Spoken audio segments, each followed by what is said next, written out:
रामकृष्ण हरी माऊली. तर आता माझ्या बरोबर आहेत संजय महाराज बोरगे.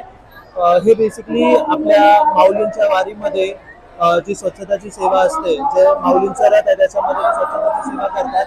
सो आपण त्यांच्याकडून जाणून घेऊया की त्यांचा ओव्हरऑल वारीचा एक्सपिरियन्स कसा आहे, किती वर्षापासून ते वारी करतायत. ओके, सो माऊली, तुमच्याकडून हे जाणून घ्यायचं होतं की आता साधारण किती वर्षापासून तुम्ही वारीशी जोडलेले आहात, किती वर्ष तुम्ही वारी करताय? कैवल्य साम्राज्य चक्रवर्ती महावैष्णव महाराज ज्ञानेश्वर माऊलींच्या या पालखी सोहळ्यामध्ये आळंदी ते पंढरपूर हा जो पालखी सोहळा जात होता तो मी खूप लहानपणापासून पाहतोय. पण साधारण मला आठवते की 1985 सालापासून मी माऊलींच्या सोहळ्यामध्ये रथाबरोबर सेवेला आहे. रथाबरोबर रथ ज्यावेळेस विसाव्याला थांबतो त्यावेळेस त्या रथाची स्वच्छता, निर्माल्य वगैरे काढायचं बाजूला, 1-2 मिनिटाची मला ती सेवा मिळते आणि ती सेवा आजपर्यंत अखंडित आहे. आताही या यमाई शिवरी या ठिकाणी रथ विसाव्याला थांबलेला आहे. देवाची पालखी मंदिरामध्ये आहे. तेवढ्या वेळामध्ये रथाची थोडंफार जी काही स्वच्छता आहे ती सेवा करायची, ही मला आपसूक सुटलेली ही सेवा आहे. आणि मी गेली साधारण त्यावेळेपासून साधारण 1985 सालापासून ही पालखी सोहळ्यामध्ये अखंड सेवा करतो आणि परतीच्या सेवेला देखील, परतीच्या वारीलाही देखील मी असतो. आणि त्याचबरोबर कार्तिकी वारीमध्ये ज्ञानोबराय माऊलींच्या समाधी मंदिरामध्ये आळंदीमध्ये एक 6-7 दिवस पूर्ण सोहळ्यामध्ये, म्हणजे त्या समाधी सोहळ्यापर्यंत मंदिरामध्ये, गाभाऱ्याच्या आजूबाजूला मंदिरामध्ये देवस्थानची परवानगी घेऊन मी स्वच्छता सेवेला अखंड तिथं अविरत आलेलो आहे. आणि ही सेवा करत असताना माझ्या मते असं आहे की ज्यावेळेस मला असं वाटतंय की मला पांडुरंगाने बुद्धी दिली, म्हणजे देवाची कृपा झाली आणि संतांची सेवा घडत आहे, अशी ही माझी भावना आहे. कारण संतांची सेवा घडणं इतकी सोपी नाहीये आणि त्याला देवाची कृपा लागते. आणि मला असं वाटतं माझ्या आई वडिलांच्या पुण्याने आणि देवाच्या पांडुरंगाच्या कृपेने ही मला माऊलींची सेवा घडलेली. आणि या सेवेतनच मी अनेक वेगवेगळे उपक्रम करतोय. मला या सेवेच्या माध्यमातून नंतर मला ज्ञानेश्वरीची चिंतन करायची, वाचन करायची आवड लागली. आणि ती आवड लागल्यानंतर गावोगावी, खेडेपाड्यामध्ये, संपूर्ण महाराष्ट्रामध्ये मी प्रवचन सेवेमार्फत अखंड हरिनाम सप्ताह असो किंवा विविध कार्यक्रम असो, त्याच्यामध्ये मी माऊलींच्या ज्ञानेश्वरीची मी प्रवचनात्मक सेवा करत असतो. आणि त्या माध्यमातून त्या गावातील जे काही विद्यार्थी असतील त्यांना मोफत प्रवचन शिकवायचं मी कार्य करतो. आणि त्याचबरोबर जे अनेक विद्यार्थी शाळेमध्ये आहेत त्या विद्यार्थ्यांना मोफत हरिपाठाची पुस्तकं द्यायची आणि काही 15 दिवसानंतर त्या विद्यार्थ्यांची हरिपाठ पाठांतराची स्पर्धा घ्यायची, की जेणेकरून ज्ञानोबराय माऊलींचं जे अगाध ज्ञान आहे, हरिपाठाची जर त्यांनी आवड निर्माण झाली तर पुढे ते आपसुकच ते विद्यार्थी छोटेसे पुढे मोठे झाल्यानंतर ज्ञानेश्वरीच्या चिंतनाकडे, वाचनाकडे वळतात. आणि त्या माध्यमातून साधारण 15 ते 20 वयोगटाच्या विद्यार्थ्यांची मी ज्ञानेश्वरी प्रवचनाची देखील दरवर्षी स्पर्धा घेतो. आणि जे विद्यार्थी प्रथम येतील त्यांना संपूर्ण 1 वर्षाचे शालेय शिक्षण साहित्य मी भेट म्हणून देतो, की जेणेकरून हा वारकरी संप्रदाय जो आहे त्याच्यावर आपला अध्यात्म आहे आणि हे अध्यात्म टिकावं, वाढावं, रुजावं, यासाठी माझा एक छोटासा प्रयत्न आहे. आणि हे करत असताना जसं आपण 4 धाम यात्रा करतो, बद्री केदार करतो, गंगासागर करतो, माझ्या ज्ञानोबराय माऊलीपासून म्हणजे संत निवृत्ती ज्ञानेश्वर सोपान मुक्ताबाई एकनाथ नामदेव तुकाराम ही आपली जर प्रमुख संत मांदियाळी आहे, त्यांची जी समाधी स्थळ आहे त्या समाधी स्थळाच्या ठिकाणी जाणं, 1 दिवस जाणं, यात्रा हा नियोजन करणं आणि त्या समाधी स्थळाची स्वच्छता करणं, तिथं त्या आलेल्या लोकांना त्या संतांच्या चरित्राचं थोडक्यात माहिती देणं.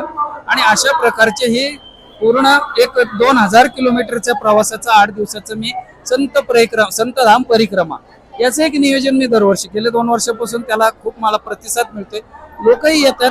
जसं अष्टविनायक करतो, 4 धाम करतो, माझ्या संतांचं का नाही करावं या भूमिकेतनं समाज देखील आता मला खूप मदत करतोय.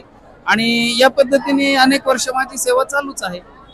म्हणजे आता जे तुम्ही संतधाम यात्रेबद्दल बोललात, एकतर खूप प्रेरणादायी आहे की म्हणजे आपल्या संतांचं जे ज्ञान आहे ते आपण नवीन मुलांपर्यंत पोहोचवतोय.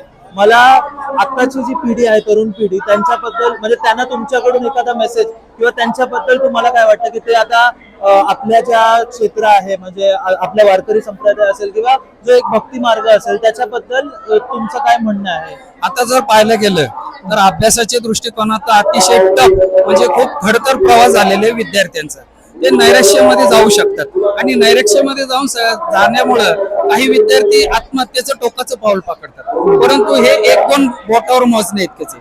पण आता मला गेले अनेक वर्षामध्ये, एक 10-12 वर्षामध्ये माझ्या नजरेस आले त्या पालखी सोहळ्यामध्ये संतांचे कार्य करत असताना की हे जी तरुण मंडळी आहे त्यांना कुठेतरी शांती, ते त्यांना स्ट्रेस म्हणतात, डिप्रेशन म्हणतात, तर त्या डिप्रेशन मधनं बाहेर पडण्यासाठी मी अनेक तरुणांना महाविद्यालयामध्ये मी असं मार्गदर्शन करतो की तुम्ही थोडंसं ज्ञानेश्वरीचं ज्ञान घ्या.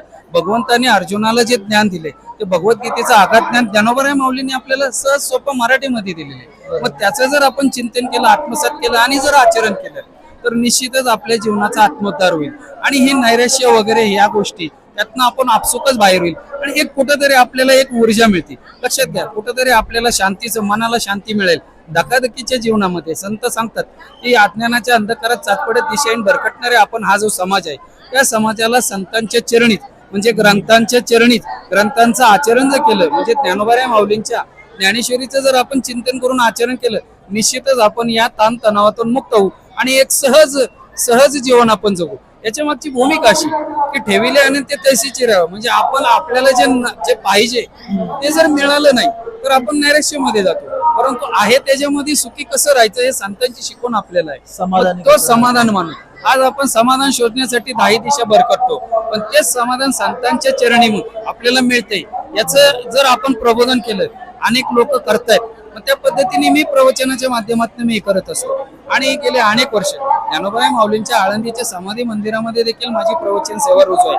म्हणजे पांडुरंगाच्या कृपेने, देवाच्या कृपेने मला संतांची माऊलींची सेवा घडते. आणि तरुणांचं पाहायला गेलं तर तरुण आज नैराश्यमधनं आता हळूहळू बाहेर पडतोय, त्यांना एक नवीन दिशा मिळते आणि बुद्धिमत्ता प्रगल्भ आहे. आणि ही तरुणाई, आता काही लोक आरोप करतात की तरुणाई व्यसनाधी नाही, असतील 1-2 असतील, त्याच्यामुळे संपूर्ण तरुणाईला नावं ठेवणं चुकीचं आहे. आज जर तुम्ही पाहिलं गेल्या 5-10 वर्षामध्ये या ज्ञानोबराय माऊलींचे असेल, संत तुकोबारायांचं असेल, संत सोपानदेवांच्या पालखी सोहळ्यामध्ये असेल, तरुणाई ही सहभागी आहे. आणि ही तरुणाई सहभागी असताना ती फक्त सहभाग नाही घेत, ती स्वच्छता सेवा करते, वेगवेगळ्या प्रकारची सेवा करते, पुढे लोकांचे पाय दाबते. तुम्ही जर पुण्यात पाहिलं तर अनेक विद्यार्थी तरुण मुलं मुली ही वारकऱ्यांची सेवा करताना दिसतात. अंगाची मालिश करणे, पाय दाबणे वगैरे या गोष्टी लक्षात घ्या. आज तरुण मुलांना पाया पडणं हा दृष्टिकोन सुद्धा नोखा आहे, परंतु इथं लोकांची पाय धुवून सेवा करणं ही याच्यामध्ये या संतांच्या म्हणजे माऊलींच्या पालखी सोहळ्यात आपल्याला पाहायला मिळतो. आणि तरुणाईला नावं ठेवणं अतिशय चुकीचं आहे. या तरुणाईला लक्षात घ्या, आता ज्ञानोबराय माऊली म्हणतात, कोवळे हेची करावे जे गंगेचे अंगी टाकावे. माणूस चालतोय, धावतोय, पळतोय, पण त्या व्यक्तीला जर योग्य दिशा दिली तर तो तसं त्याच पद्धतीने मी जे काही माझ्या बरोबर जे काही सवंगडी असतील, माझे परिवार असेल, ते तरुण असतील किंवा खेड्यातली जे काही मंडळी असतील, त्यांनाही चालतायत, पळतायत, पण त्यांनाही माऊलींच्याकडची जर दिशा दिली, यारे यारे लहान तोर याती वलती नारळे, म्हणजे तुम्ही कोणीही कोणालाही कसल्याही प्रकारचं बंधन नाही, तुम्ही कोणीही येऊ शकता, याच्यात सामील होऊ शकता. तुम्ही पायी चाललं तरी ती एक सेवाच आहे, तुम्हाला ते समाधान मिळतं. पण त्यातनं जर वेगवेगळ्या प्रकारच्या जर सेवा केल्या, म्हणजे संतांची सेवा करणं अतिशय दुर्लभ गोष्ट आहे आणि ती जर आपल्याकडनं जर घडत असेल तर त्यामुळे निश्चितच तरुण मुलं आहे, मुली असतील, जे कोण आहेत त्यांना यातनं खूप मोठं समाधान मिळते, शांती मिळते आणि ते डिप्रेशन, स्ट्रेस याच्यातनं बाहेर पडण्यासाठी ज्ञानेश्वरीचं आपण वाचन करावं, चिंतन करावं, आत्मसात करावं आणि त्याचं आचरण करावं. या पद्धतीने जर आपण जगण्याचा प्रयत्न केला, निश्चितच आपल्या संसारामध्ये आपल्याला सुख आणि समाधान लाभेल. आणि तरुणांना लक्षात घ्या, तरुण पिढी जर या मार्गामध्ये जास्तीत जास्त येत आहे, त्यांनी हा मार्ग जर ठेवला तर त्यांचं जे शिक्षणाचं ध्येय आहे ते त्यांना प्राप्त होत आहे, ते प्रयत्न करतात आणि देवाची कृपा मिळते. देवाच्या कृपेला जर पाहिजे असेल तर संतांची आपल्याकडे कृपा पाहिजे. जर आपण संतांची सेवा केली तर देवाची कृपा आपल्यावर निश्चितच होईल. आणि या ताणतणावामध्ये, या कलियुगामध्ये, या धकाधकीच्या जीवनामध्ये आज कुठेतरी माणुसकी हरवत चाललेली आहे. या युगामध्ये आपल्याला या पालखी सोहळ्याच्या मार्फत या याच्यामध्ये आपल्याला जीवन कसं जगायचं आहे, त्या परिस्थितीत आपण कसं राहायचं ही शिकवण मिळते. माणसाला माणसांनी माणसासारखं वागावं, जगावं. आज या सोहळ्यामध्ये प्रत्येक व्यक्ती एकमेकांना माऊली म्हणून हाका मारतो. इथं स्त्री पुरुष हा भेद नाही, लहान मोठा हा भेद नाही.